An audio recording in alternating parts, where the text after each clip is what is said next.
What's on, guys? JHoyt back with you today. Welcome back to Call of Duty Modern Warfare. We actually have a little bit of a compilation of gameplays, nice clips, whatever it may be. A little compilation of all of those. So hope you guys do enjoy that in the background, as it is time for another CDL event preview. This time it's the New York Subliners, Homestead, and oh boy, we got some good big news. I don't know about good news, but some big news before this event actually started. That before they put a massive patch on the game, which led to possibly a new meta and new guns being used and a whole bunch of other stuff. So we'll have to wait and see, what team uses what. Is that going to affect teams?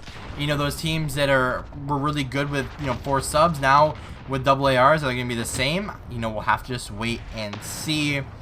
Some other news before this event did start here. They did announce that Call of Duty Championships will be taking place online. Now, we've seen how fluky it has been so far, and I totally understand the decision with COVID and everything else going on. But I just, definitely for the competitive integrity's sake, that I definitely would have tried to put it on LAN if possible. But then you would have to try to get on LAN, for an event, or for at least like a tester event, just to make sure you got everything working and everything, narrowed down to what you need to do for a LAN event in 2020. But of course, if you remember how the CDL works, 4 teams not playing at this event. The Dallas Empire, not here. Florida Mutineers, Opti Gaming Los Angeles, and the Seattle Surge, all not here. So, 2 teams that give Chicago some trouble are not here. So, hopefully that means that maybe with a new meta shift, that they can definitely take out some, be a solid team once again, and finally get back up to their winning ways of getting first place, because right now they need to win. Like, even though they sit in what, 3rd, I think, they still need wins. They still need points. They have to do well at this event. Not that they're gonna fall down to last, but points obviously do matter. Getting a top 2 seed at champs gives you a massive advantage, and definitely all the top teams definitely want that spot. But without further ado, guys, let's get right into the matches. So our first matchup of the entire event is going to feature the Paris Legion and the Toronto Ultra. Paris has still been in limbo in the last little bit. Will this change, or I should say, will this break create changes? Will it do anything for them? Again, we'll have to wait and see. But Toronto have been looking a little bit better, so I would probably give them the advantage in this matchup. Probably game 5, probably game 4. I don't see this one being a 3-0. Our second matchup features the Atlanta FaZe versus Los Angeles Guerrillas. This one, FaZe, I don't see a world where they lose this. But again, there's a new update. Could have created, a big change for some other teams that weren't so good before, but now maybe they are good. Again, we'll have to wait and see. But I'm predicting Atlanta come away with this one 3-1. In our knockout match, round 1 of Group A, it's going to feature the Paris Legion versus the Los Angeles Guerrillas. And although the Guerrillas couldn't get it done against Atlanta, I think they could get it done here against Paris. Now, like I said, Paris has been in shambles. What are they going to do to turn around their season, right? I believe the roster lock is over, so I don't think they can make trades or sign anyone. But if they have anyone on the bench, maybe there's that. Maybe some role swaps. Maybe the new meta will help. But I just feel like they're going to struggle in this one. Los Angeles Guerrillas have been looking a little bit better recently, so maybe that will be the turning point for Los Angeles to get into the quarterfinals. Our second round quarterfinals match features Atlanta and Toronto. This one, although Toronto could get it done against those lower tier teams, I don't feel like they have enough to take out the likes of Atlanta or even Dallas or Chicago or any of them.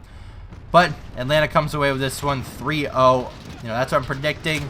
Hopefully they don't let me down. But also, obviously, I want Atlanta to lose just because I want Chicago to have an easier matchup. But, obviously they're still a solid team. Our second knockout match of Group A features Toronto and Los Angeles Guerrillas. Now, this one could go either way, honestly. These two teams, I see as equals right now. Those like bottom 4 teams, like they're kind of at the top, maybe even a little bit higher than that, but I'm predicting that Toronto will come away with this one with the 3-0. I don't know what it is, just something said 3-0 in the back of my mind, so that's the one I'm going to go with here in this matchup. Moving Atlanta and Toronto on to the semifinals. In our second group, we have Group B, featured by London and Chicago. This one, Chicago's had London's number all year long. You know, they usually have some pretty exciting matches. I think Chicago's going to come away with this one 3-0. You know, I just don't feel like London, I mean, they are still a solid team. Like, on paper, they're still a solid team, but for whatever reason, recently, they're just, you know, not really showing up too much. And I definitely think Chicago could take this one in an easy fashion. Our next matchup features the New York Subliners and the Minnesota Roker. And what's kind of nice about Minnesota is they did kind of decent early, but like lately they haven't really done anything. So it's really hard to kind of put their spot into words right now. But New York has been on the come up recently, so I'm going to predict this one. Game 5, New York takes this one, moving them on. Our first knockout match of Group B features London and Minnesota. Although I think London falls against Chicago, I don't think they fall against Minnesota. I think London walks away with this one with the 3-0.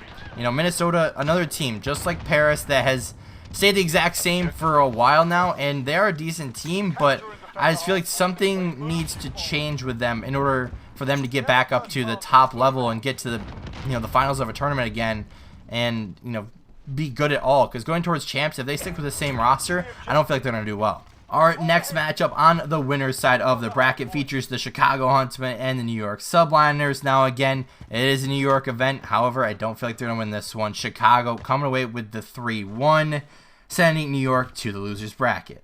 Now, I did write them off kind of quick against Chicago, but I feel like they could definitely take this matchup versus London.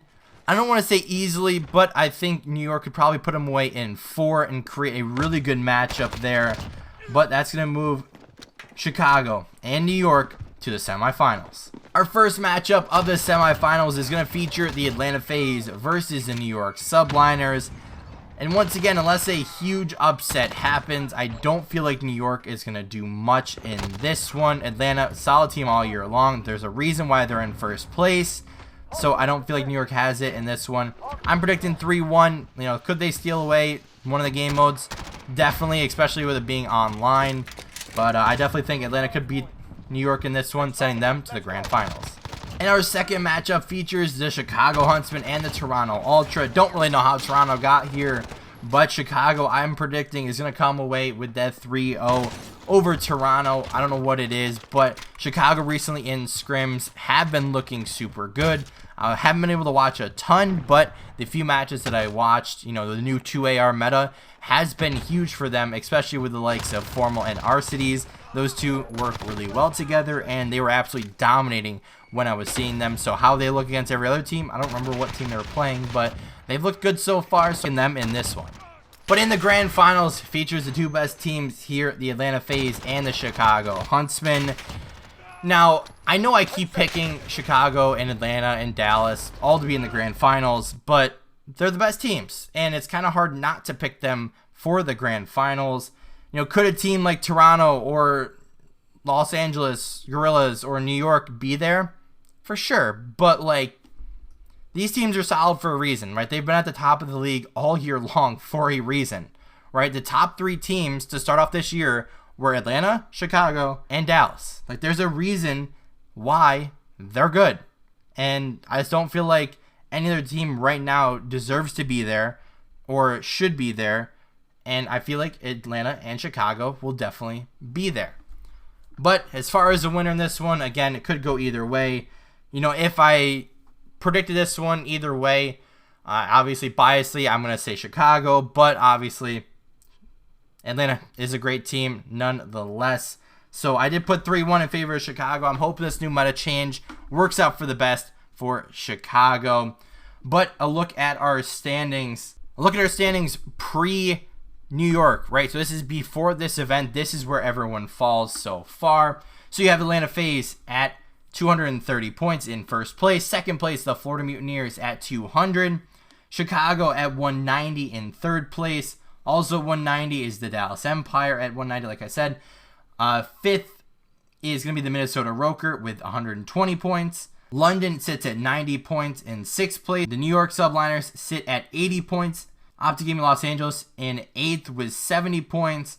At 9th, we have the Paris Legion with 60. And then tied for 10th through 12th, I guess it would be tied for 10th, is the Toronto Ultra, Seattle Surge, and the Los Angeles Gorillas. But looking at this event, right, Florida's not there, Dallas isn't there, Optic Gaming Los Angeles isn't there, and Seattle. So you have 2 of the top 4 teams not there. You have a mid-card team and a terrible team not there. So the likes of Minnesota, Chicago, New York, London, any of those teams could move up huge here, right? If Chicago wins this event, they will be in first place. If they get second, they get what, 30? So they'll be in second place there. And if they get past the, was it first or second round or something, they get 20. So they'll pretty much, unless Chicago chokes miserably, they should be in second after this event. 100%. Minnesota, they could show up and finally do something with their lives and, you know, move out of the 5th spot with 120 points. Then the rest of the teams have so much to work for here. And, you know, I don't know where it's going to go from here, but it should be a good event nonetheless. But with all that being said, guys, I'm going to wrap this one up here. If you did enjoy, hit that like button down below. If you haven't already, hit the subscribe button. And as always, guys, we'll see you next time.